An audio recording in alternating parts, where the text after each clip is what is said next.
रुकिए, जाइए मत। ये मेरी और आपकी बात नहीं, ये देश की बात है। यह एक कस नहीं है, यह देश की नस है, जिसे सिस्टम की विफलता ने खोल के रख दिया है। नशा अब एक आदत नहीं, ये राष्ट्रीय आपदा है, और इसके लिए सिर्फ पीने वाला ही नहीं, पूरा का पूरा सिस्टम जिम्मेदार है। नमस्कार दोस्तों, मैं हूं एसके कश्यप। आज बात मेरी नहीं, आज बात होगी उन परिवारों की जो इस नशे की वजह से टूट चुके हैं, बिखर चुके हैं। और आज हम सिर्फ आंकड़ों की बात नहीं करेंगे, हम उन परिवारों की चीखें सुनेंगे जो इस लत की कीमत चुका रहे हैं। दोस्तों, ये कोई साधारण वीडियो नहीं, यह एक अलर्ट है। सावधान।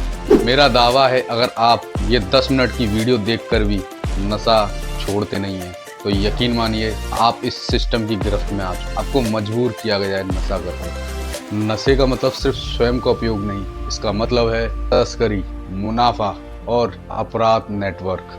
जिस देश में नशा लोकप्रिय होता है, उस देश में अपराध भी बढ़ता है। दोस्तों, सिस्टम से सवाल कीजिए। NCRB यानी नेशनल क्राइम रिकॉर्ड्स ब्यूरो के अनुसार लाखों केस दर्ज हो रहे हैं। हमारा सवाल है, आखिर इस ड्रग्स को बॉर्डर पर पहुंचाता कौन है?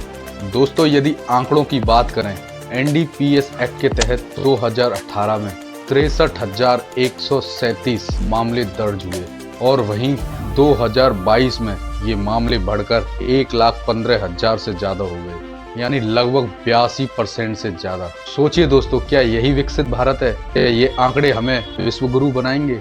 क्या युवाओं को नशा दे के हम विश्वगुरु बनेंगे? क्या आपको पता है दोस्तों, अकेले आंध्र प्रदेश में 2021 में 571 मौतें यानी सुसाइड हुई हैं, जबकि 2020 में ये 385 थी, यानी 48% की बढ़ोतरी। यह तो सिर्फ एक राज्य का मामला है।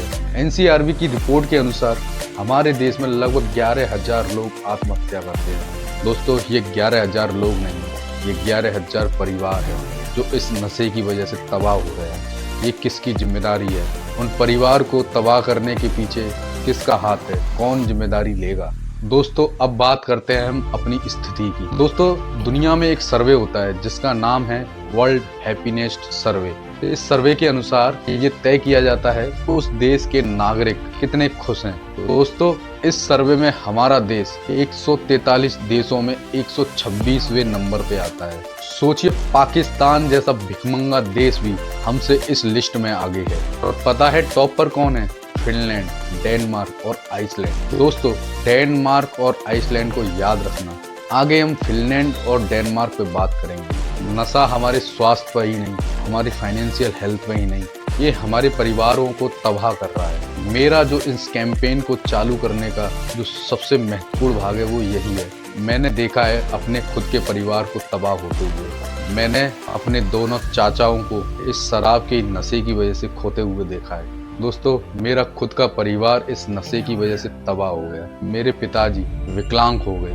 तो NHFS 5 की रिपोर्ट के अनुसार जिनके पति दारू पीते हैं, उनमें 84% लोग हिंसा करते हैं, जिसकी वजह से उनके संबंध खराब होते हैं। दोस्तों, नशे की वजह से कई परिवार तबाह हो रहे हैं।